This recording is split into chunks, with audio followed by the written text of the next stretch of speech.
Taxi रूप में संचालित होते हैं।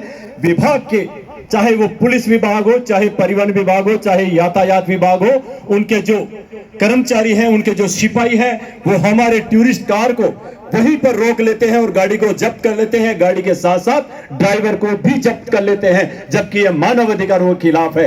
आने वाले समय में हम इस चीज का विरोध कर रहे हैं और विरोध दर्ज भी करा चुके हैं कि यह रिकवरी एजेंट का काम सरकार या तो बंद कर दे, वरना आने वाले समय में हम इसको बंद करेंगे। हम गाड़ी उपलब्ध करा सकते हैं, लेकिन व्यक्ति उपलब्ध नहीं करा सकते।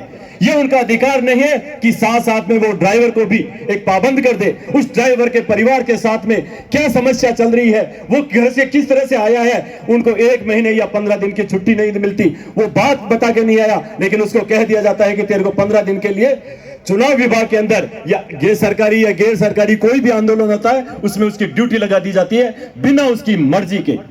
ये मर्जी, ये दादागिरी सरकार के द्वारा जो आज तक दी गई है, अब नहीं चलेगी। और इसी चुनाव में हम ये इनको दिखा देंगे कि गाड़ी ले सकते हो, लेकिन ड्राइवर को जबरदस्ती नहीं ले सकते। ये सब ताकत हम सब आप लोगों के द्वारा ही हम सबको मिलेगी। जो भी ये रिकवरी एजेंट का काम सरकारें कर रही है, पुनः बंद कर दें। इसमें हमने एक मांग सारथी बंधुओं के लिए और भी रखी है कि जिस समय सारथी बंधु ड्राइवर के रूप में चुनाव करवा रहा होता है, अगर उसके साथ में कोई हादसा हो जाता है, तो उसके परिवार को भी वही मुआवजा मिले जो सरकारी कर्मचारी को मिलता है, 20 लाख से भी ज्यादा, और एक सरकारी नौकरी। क्योंकि उस समय वह गवर्नमेंट की ड्यूटी कर रहा होता है, ना कि टैक्सी मालिक की। ये जिम्मेदारी सरकार की बनती है कि जब भी उसके साथ में कोई हादसा हो, उसके परिवार को वही का वही मुआवजा मिले। और ये मनवा के रहेंगे आने वाले समय में आप सबकी ताकत की वजह से। पिछले 5 साल से राजस्थान के अंदर लूट चल रही है फिटनेस सेंटर के नाम पर। मैं एक बात बहुत बड़ी आप लोगों को बताना चाहूंगा कि पूरे भारतवर्ष में सिर्फ 66 फिटनेस सेंटर प्राइवेट हैं, लेकिन राजस्थान की ये दुर्दशा है, हमारी दुर्दशा है कि हमारे साथ में ये लूट पिछले 5 साल से हो रही है। सिर्फ राजस्थान के अंदर 86 फिटनेस सेंटर प्राइवेट चल रहे हैं। सरकारों ने अपने फिटनेस सेंटर बंद कर दिए। पर डे, प्रतिदिन 1.5 करोड़ रुपए की नुकसान इस राजस्थान सरकार को हो रहा है, क्योंकि उनके नुमाइंदे कमा रहे हैं, लेकिन वो कहीं ना कहीं हमसे वसूल कर रहे हैं। जो 725 रुपए की फीस हो रही है, वो हमसे 2,500 से 3,000 रुपए टैक्सी वाहन पर 4,500 तक ले रहे हैं। जो बसें हैं उनसे 10 से 15,000 ट्रक और ड्राइवर बस वालों से ले रहे हैं। ये लूट राजस्थान सरकार खुद करवा रही है। तो आने वाले समय में इन सब का भी विरोध राजस्थान सरकार के आप लोगों की ताकत के माध्यम से हम करने जा रहे हैं। चुनाव के अंदर अभी बात चली कि ड्राइवर को वोट का अधिकार नहीं है, लेकिन ये वोट का अधिकार भी हम आपको दिलाकर रहेंगे, लेकिन आप लोगों की वजह से, अगर आप लोग साथ खड़े रहे तो। क्योंकि ड्राइवर कहीं पर भी रहो, वो अपनी पार्टी को अपने घर में या अपने जहां भी विधानसभा क्षेत्र है वहां पे ऑनलाइन वो वोटिंग कर सके, ऐसी सुविधा गवर्नमेंट को उपलब्ध करानी ही पड़ेगी। ऐसे ही आज यहां पर देखने को मिल रहा है कि यह टैक्सी मंच है, लेकिन मैं इस चीज का भी विरोध करता हूं कि जो निजी वाहन संचालित हो रहे हैं टैक्सी के रूप में, उनका भी विरोध होना चाहिए। आज हमारे राजस्थान सरकार को हम टैक्स देने के बावजूद भी हमारे को पूरा व्यापार नहीं मिल जाता। कारण है कि वो कहीं न कहीं निजी वाहन जो संचालित हो रहे हैं टैक्सी के रूप में, हमारी ये मांग है कि उन्हें तुरंत प्रभाव से बंद करे और उस ड्राइवर का भी लाइसेंस निरस्त करे जो प्राइवेट वाहन चला रहा है।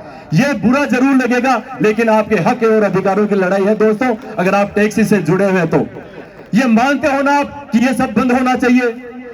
बिल्कुल बंद होनी चाहिए। निजी वाहन टैक्सी के रूप में संचालित हो रहा है, उसे आने वाले समय में राजस्थान सरकार को बंद करना ही पड़ेगा।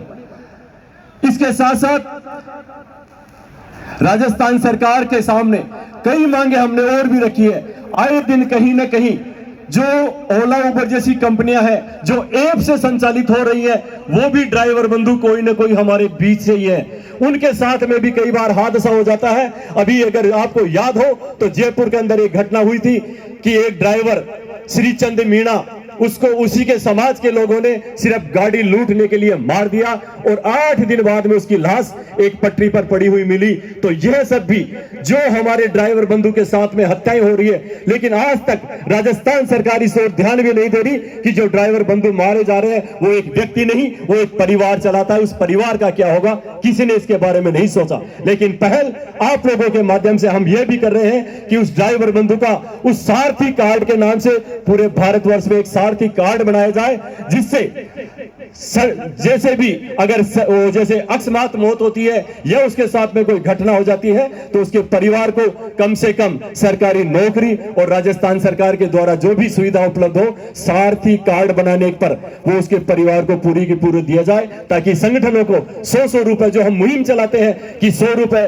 500 रुपए उसके परिवार को सहायता रूपी राशि दे, वो हमारे को नहीं, वो सरकार को देनी पड़े, क्योंकि हम टैक्स वहन कर रहे हैं, हम टैक्स दे रहे हैं। ड्राइवर अगर अपना लाइसेंस बनाता है तो उसको वह पहले वहन करता है, राजस्थान सरकार में परिवहन विभाग के अंदर अपना वो उसका कीमत अदा करता है, उसके बाद में उसको लाइसेंस दिया जाता है। तो ये अन्य कई छोटी छोटी ऐसी चीजें हैं जो आज इस 16 सूत्री मांगों में रखी गई है या नहीं रखी गई है, तो भी हम राजस्थान सरकार के सामने ये मांग करते हैं कि हमारा ड्राइवर बंधु है उनके साथ दुर्व्यवहार नहीं किया जाए।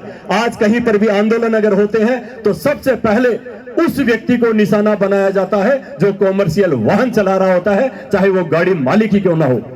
एक ड्राइवर की अहमियत आम लोगों के नजर में क्या है, उसको तुरंत कॉलर पकड़ के नीचे उतार दिया जाता है। ऐसा दुर्व्यवहार, ऐसा शोषण इस ड्राइवर कौम के साथ में क्यों हो रहा है? जबकि ये अभी बात चली थी कि सरहद पर जैसी तरह से सिपाही देश की सुरक्षा करते हैं, तो आंतरिक जो सुरक्षा है वो ये ड्राइवर बंधु करता है। अगर एक दिन भी इन्होंने बंद कर दिया तो भारत की अर्थव्यवस्था नहीं, राजनीतिक व्यवस्था सब कुछ डगमगा जाएगा। इसलिए इस सारथी कार्ड के माध्यम से इस ड्राइवर बंधु के बारे में भी सोचें।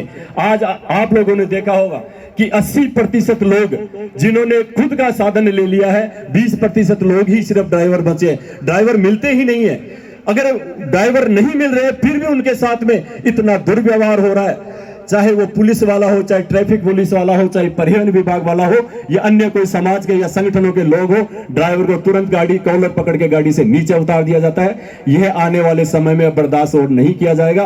बहुत हमारे साथ में दुर्व्यवहार हो चुके हैं। ऐसी कई छोटी छोटी बातें हैं, तो आप लोगों के संगठनों के माध्यम से, इन मंचों के माध्यम से राजस्थान सरकार तक पहुंचनी ही चाहिए। यह बात आज जो ये महाकुंभ, यहाँ के आयोजनकर्ता टीम को मैं तहे दिल से आभार व्यक्त करूंगा कि जिन्होंने पिछले 2 महीने से घूम घूम कर जिले में जा जाकर हर व्यक्ति को जगाने का प्रयास किया। हीरा लाम जी बिश्नोई और इनकी टीम का मैं दिल की गहराइयों से आभार व्यक्त करता हूं कि जिन्होंने पूरे राजस्थान के करीब 10-12 नहीं 25 जिलों के अंदर जाकर लोगों को जागृत किया कि हमारा एक महाकुंभ होने जा रहा है। इस महाकुंभ के माध्यम से आज नाथ द्वारा की धरती थी जो आगाज हुआ है, जो हमारी रिकमेंड है, जो हमारी मांगे हैं, वह राज्य सरकार तक या केंद्र सरकार तक कैसे पहुंचे, इनके बारे में भी चर्चा होगी। और वह ज्ञापन जो अभी सीपी जोशी साहब प्रदेश अध्यक्ष बीजेपी आ रहे हैं उनको भी दिया जाएगा। ऐसी अनेकों बातें हैं। ड्राइवर बंधु के साथ भी, गाड़ी मालिक के साथ में भी बड़ा शोषण होता है। अभी मैं आपको एक ताजा घटना बताऊं, हमारे जयपुर की। टेम्पू ट्रेवलर 12 सीट पास होता है, उसमें 2x1 सीट पास थी। ड्राइवर बंधु ने या गाड़ी मालिक ने उसमें सिर्फ 1x1, अच्छा, उनमें उसने इतनी सी गलती करी कि 1x1 सीट लगा ली। उसको गाड़ी को तुरंत जब्त कर लिया गया, पार्टी को नीचे उतार दिया गया, जबकि इनका ये अधिकार नहीं है। आप चाहो तो ड्राइवर का लाइसेंस या गाड़ी की आरसी ले सकते थे, उसको चालान कर सकते थे या उनको एक नोटिस दे सकते थे। लेकिन विद्याधर नगर की ये घटना है, हमारे को सुबह पता चला तो हम लोग वहां पहुंचे। जब मैंने वहां के वो इंस्पेक्टर था उससे बातचीत करी, मैंने सिर्फ उनसे फोन पे इतना ही कहा कि इंस्पेक्टर साहब आप कहाँ हो, मैं आपसे मिलना चाहता हूं। तो उन्होंने तुरंत फोन काट दिया, बोला मैं अभी कमिश्नर ऑफिस में। तुरंत फोन आया, फिर मैंने उनको कहा कि मैं वहीं आ रहा हूं कमिश्नर ऑफिस में। इसमें मैंने कोई गाली नहीं निकाली, उनको अभद्रता नहीं की, लेकिन तुरंत मेरे खिलाफ 100 नंबर पर फोन करके विद्यादंड थाने में मुकदमा दर्ज करा दिया गया कि उन्होंने मेरे को जान से मारने की धमकी दी, हाथ पैर तोड़ने की धमकी दी। तो ये संगठन जो चलाते हैं उन पे कई बार हमारे पास भी, हमारे ऊपर भी मुकदमे लगते हैं, और वो भी झूठे मुकदमे। लेकिन ये सही रहा कि दूसरे दिन उन्होंने बुलाकर जो आरटीओ वहां के थे विद्याधर नगर के, हमारा समझौता करा दिया और वो केस वहीं खत्म हो गया। तो ऐसा हमारे साथ भी होता है। जो संगठन के लोग आप लोगों की आवाज उठाते हैं, उन पे भी कहीं ना कहीं झूठे मुकदमे दर्ज होते हैं। उस समय आप लोगों का भी फर्ज बनता है कि आप लोग उनके साथ में खड़े रहो, क्योंकि वक्ताओं के रूप में जो लिस्ट बनी है उसमें कहीं ना कहीं अभी मेरे सामने, मेरे को पता है कि काफी लोग और भी बैठे होंगे, वो अपनी बात रखना चाह रहे होंगे, लेकिन मैं यही कहना चाहूंगा कि ड्राइवर बंधु का शोषण बंद होना चाहिए। ड्राइवर बंधु के साथ में चुनाव के दौरान कोई हादसा होता है, उस समय उसके परिवार को वही मुआवजा मिले जो एक सरकारी कर्मचारी को मिलता है, उसके परिवार में से किसी एक को नौकरी मिले। रात दिन जो ड्राइवर बंधु गाड़ी चलाता है तो हादसा होगा ही होगा, उसकी भी एक टाइम लिमिट होनी चाहिए कि 8 या 10 घंटे गाड़ी चलाने के बाद में उसको पूर्णतः रेस्ट मिले। चुनाव के दौरान या कई बार होटलों से भी शिकायत आती है कि उनको गाड़ी के अंदर ही सोना पड़ता है। दिसंबर के महीने में, जनवरी में आपने देखा होगा कई बार ड्राइवर बंधु गाड़ी के अंदर एसी चला के, हीटर एसी चला के सो जाता है और वह गाड़ी में सोता ही रह जाता है। तो मैं होटल एसोसिएशनों से भी ये मांग करता हूं कि ड्राइवर बंधु की रहने, खाने और सोने की व्यवस्था करे, वरना वो पार्टी व्यवस्था करे, क्योंकि हर तरह से ड्राइवर को निचोड़ के रख लिया जाता है। आप लोगों ने जयपुर टीम को यहां पर बुलाकर जो सम्मान दिया, उसके लिए मैं दिल की गहराई से आभार व्यक्त करता हूं। धीरा लाल जी, यहाँ के जो राणा जी हैं और जो टीम के जितने भी सदस्य हैं पिछले कई दिनों से लग रहे हैं, उन सभी का मैं दिल की गहराई से आभार व्यक्त करता हूं कि आप लोगों ने राजस्थान की धरा से, हर जिले से बुलाकर बात रखने का मौका दिया। बहुत बहुत आभार व धन्यवाद।